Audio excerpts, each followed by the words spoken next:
সুবল, সুবল, তুই যখন এসেছিস বল না আমার আমার প্রাণ গোবিন্দ কেমন আছে? বল না কি হলো, বল না।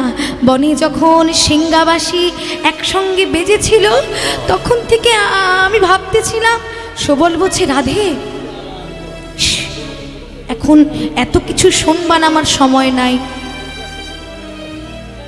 কারণ আমি তোর শাশুড়িকে মিথ্যে বলে এসেছি তোর ঘরে, আমি মিথ্যে বলে এসেছি, তাই দেরি করলে চলবে না। আমি যা যা বলবো তুই তাই তাই কর। রাধারানী বলছে তুই তুই মিথ্যে বলে এসেছিস? হ্যাঁ রে রাধে, মিথ্যে বলে এসেছি, নয়তো তোর শাশুড়িকে আমাকে আসতে দিত তোর কাছে। ওদিকে রাধাকুণ্ডে তোর প্রাণের বধূ পড়ে আছে, তোর জন্য, তোর বিরহে কাতর হয়ে আমাদের প্রাণের সখা কানাই পড়ে আছে। সে কি সুবল, সে কি? হ্যাঁ রে, তাই তো আমি তোকে নিয়ে যেতে এসেছি, তাই তো বলছি তুই আমার কথা শোন। তোকে আর আমাকে নাকি একই রকম দেখতে, তাই তুই আমার বেশভূষা পরে সুবল সেজে বনে যেয়ে দেখা কর, আর আমি তোর বেশভূষা পরে এখানে তোর মতো বউ সেজে ঘরে থাকছি। এছাড়া আর কোনো উপায় নাই তোকে বার করার। রাধারানী বলছে না না সুবল, তোর মাথায় তো সত্যিই বুদ্ধি আছে। ঠিক আছে ঠিক আছে, তুই চিন্তা করিস না, তুই আমাকে সুবল বেশে সাজিয়ে দে। এই বলে সুবল রাধারানীকে ধরাচোড়া পরিয়ে সুবল বেশে সুন্দর করে রাখালের মতো করে সাজিয়ে দিলেন। এরপর রাধারানী নিজের বসন, নিজের শাড়ি সমস্ত কিছু দিয়ে সুবলকে ঘরের বউয়ের মতো করে সাজিয়ে দিলেন গৃহবধূর বেশে। এবার সুবল বলছে বেশ, আমাকে না হয় তুই সাজালি, তোকে কেমন সাজিয়েছে একবার আয়না ধরে দেখ তো মানিয়েছে কিনা। রাধারানী আয়না দেখছে, বাহ বেশ সুন্দর হয়েছে, কিন্তু কিন্তু সুবল আমি যতই রাখালে সাজি না কেন আমার শাশুড়ি কিন্তু আমাকে ধরে ফেলবে। বলছে কি করে ধরবে? বলছে তুই বুঝতে পারছিস না, এই দেখ আমার সিঁথিতে সিঁদুর জল জল করছে, এই সিঁদুর থেকে যে ধরে ফেলবে। সুবল বলছে সর্বনাশ, তুই ভালো কথা মনে করেছিস তো। সিঁদুরের উপায় কি করা যায় বলতো রাধে? একটা উপায় আছে। উপায়? কি উপায়?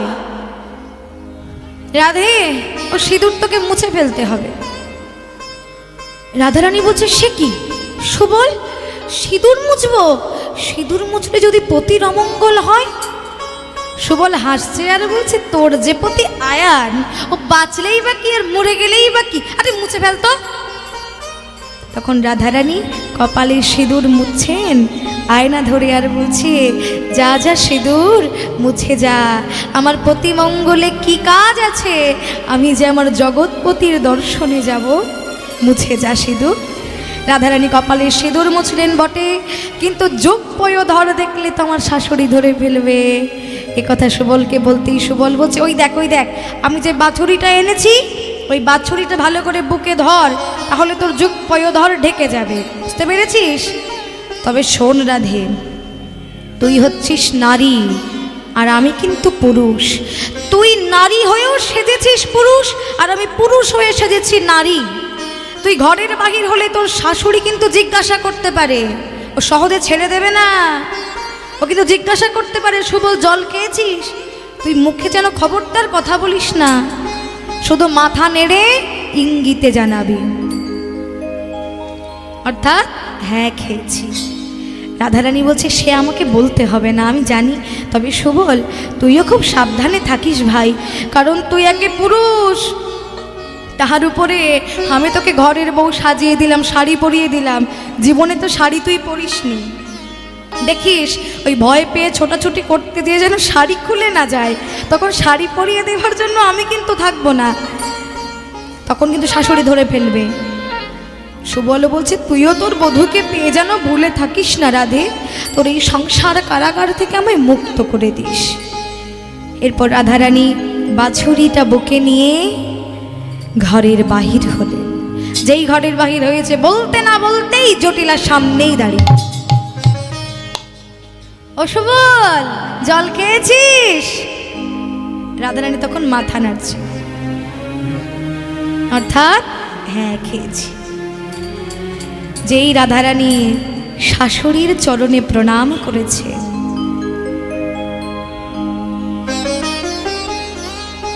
অমনি প্রণাম করা মাত্র জটিলা মাথায় হাত রেখেছে। থাক থাক বাবা, আমি তোকে এমনিই আশীর্বাদ করছি।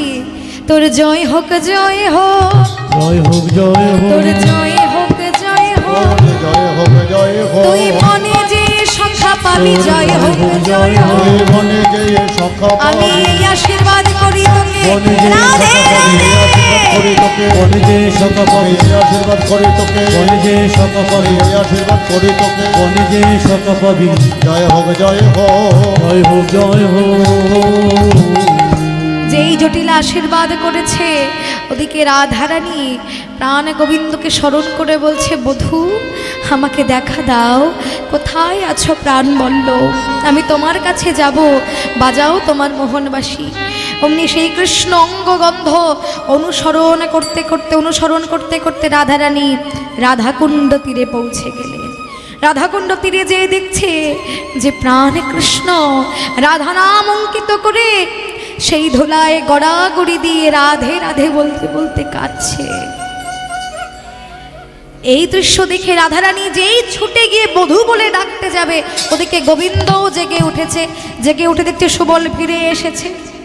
কিন্তু ওমা, এ তো সুবল না, এ তো রাধারানী এসেছে। কিন্তু চিনতে পারেনি, গোবিন্দ মনে করেছে সুবল। তাই উঠে দাঁড়িয়ে বলছে, সুবল, এই সুবল, কি রে তুই তুই একা এলি কেন? আমার প্রেমময়ী কোথায় রে? তুই কি তাকে ফেলে এলি নাকি যাবটে যাসনি? কি রে সুবল, আমি যে তোকে যাবটে পাঠিয়েছিলাম, কি রে বল না, বল না। রাধারানী মনে করছে, এ কি, বধূ আমাকে সুবল বলছে কেন? তার মানে বধূ আমাকে চিনতে পারেনি, তাই সুবল বলছে। এইবার আমার কাছে একটা সুযোগ এসেছে পরীক্ষা নেওয়ার।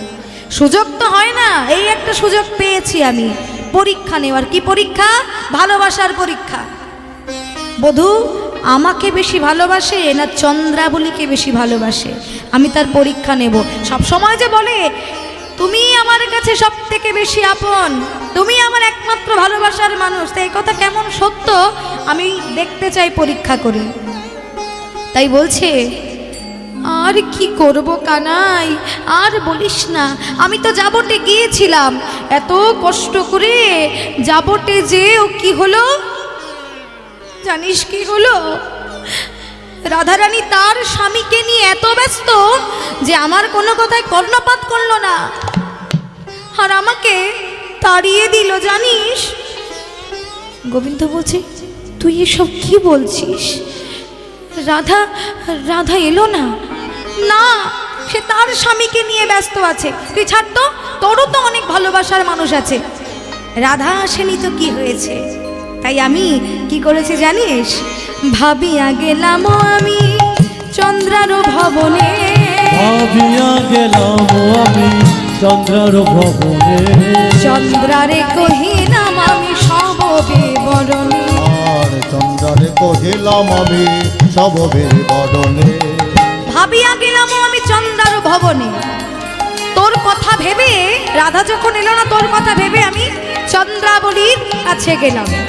যে চন্দ্রাবলীকে সব কিছু বুঝিয়ে বললাম, চন্দ্রাবলী তোকে এত ভালোবাসে যে তোর কাছে আসবার জন্য রাজি হয়ে গেল।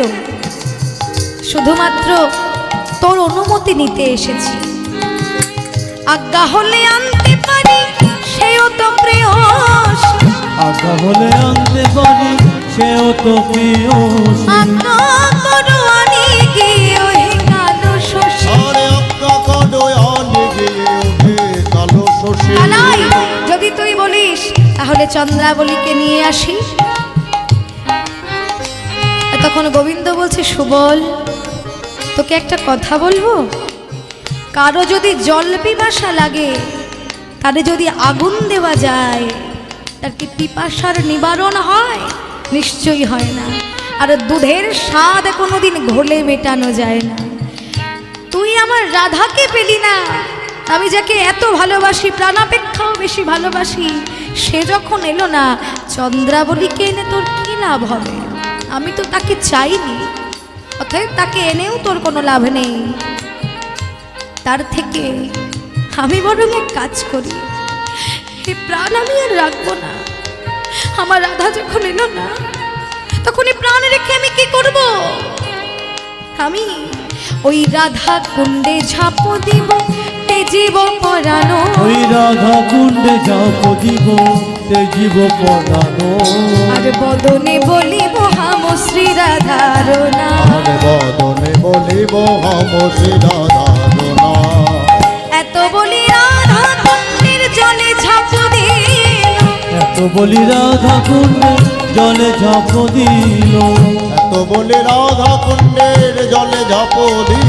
অমনি বাছুরিতে জিয়া ধনি বধূ কোলে নিল। আরে বাছুরিতে জিয়া ধনি বধূ কোলে নিল। আমার বাছুরিতে জিয়া ধনি বধূ কোলে নিল। বধূ এসো আমার হিয়ায় বধূ এসো, এসো আমার হিয়া এসো। বধূ এসো আমার হিয়ায় এসো। বধূ এসো আমার হিয়া এসো। বলি আমায় ফেলে কোথায় বধূ যাবে? এসো আমার হিয়া এসো। তুমি আমায় ফেলে কোথায় বলি যাবে? এই দেখো আমি তোমার রাধা। আমায় ফেলে হরি কোথায় যাবে? বল, হরি এই বল, দেখো আমি রাধে তোমার রাধে। রাধা।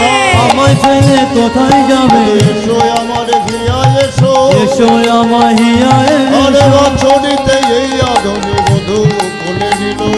বাছুরিতে জিয়া ধনি বধূ কোলে নিল।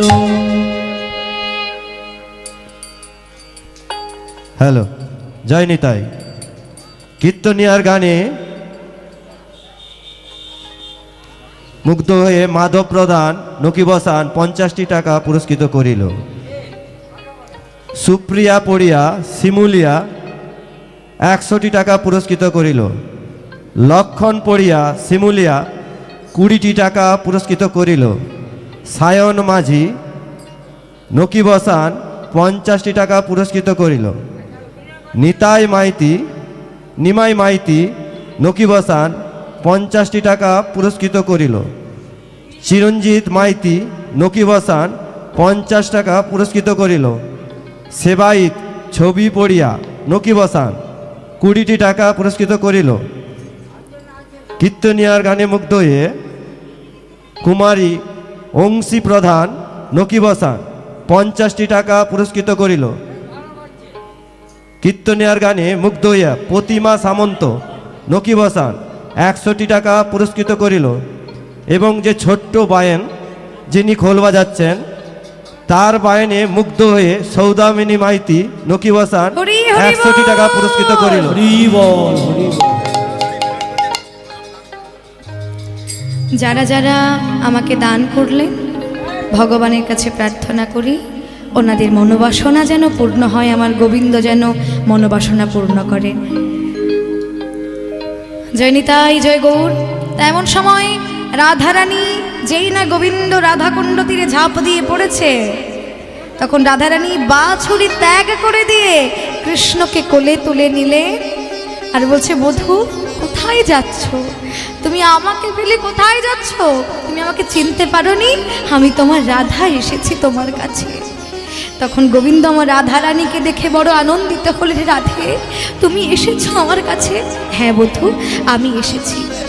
রাধা গোবিন্দের মিলন যখন হলো, এদিকে বনচারী পক্ষীগণ যার যার নিজ নিজ কণ্ঠধ্বনি প্রকাশ করছে, আর বন হতে বনপুষ্প এনে রাধা গোবিন্দের অঙ্গে পুষ্প বরিশন করছে। আর এমন সময় রাধা গোবিন্দ বামে দাঁড়ালেন। আজ শ্যাম বামে দাঁড়াইলেন নবীনা কিশোরী। আর শ্যাম বামে দাঁড়াইলে নবীনা কিশোরী। শ্যাম বামে দাঁড়াইলেন নবীনা কিশোরী। আর শ্যামভাবে দাঁড়াইলেন নবীনা কিশোরী। সখীগণ জয় দেয় যুগল রূপ হেরি। সখীগণ হরি হরি বল। রূপ হেরি। আর ভক্তগণ সবাই মিলে বলুন হরি হরি। আর ভক্তগণ সবাই মিলে বলুন হরি হরি। আজ মিলন হলো, আজ মিলন হলো। আজ মিলন, আজ মিলন হলো। রাধা শ্যামের মিলন। হলো। বলি রাধা শ্যামে রাধা কুণ্ডের তীর পরে, রাধা রাধা শ্যামে রাধা কুণ্ড তীরপটে রাধা শ্যামে রাধা কুণ্ড তীরপটে রাধে রাধে তীরপটে রাধা শ্যামে আজ মিলন হলো। মিলন হলো। জয়নিতাই আমাদের লীলা শেষ হলো, রাধা গোবিন্দের মিলন হলো। এবার শেষে আমাকে কমিটি থেকে অনুরোধ করলো ভজন গাইবার জন্য। কয়েকটি রাধা ভজনে আমরা সবাই মিলে একটু আনন্দ করব, রাধা ভজন গাইব। সবাই মিলে একটু উঠবেন। হরে কৃষ্ণ। সমস্ত ভক্তবৃন্দদের কাছে বলছি, আপনারা কেউ বাড়ি চলে যাবেন না। 50 কিলো বাতাসা হরিলুট হবে, 50 আচ্ছা। কিলো বাতাসা হরিলুট হবে। আচ্ছা ঠিক আছে, উঠতে হবে না, না আপনারা এখন বসুন। এখন নয়, ঠিক আছে আপনি ভজন করুন, ভজনের শেষেই তো। বসুন, আপনারা বসুন, বসুন, উঠতে হবে না।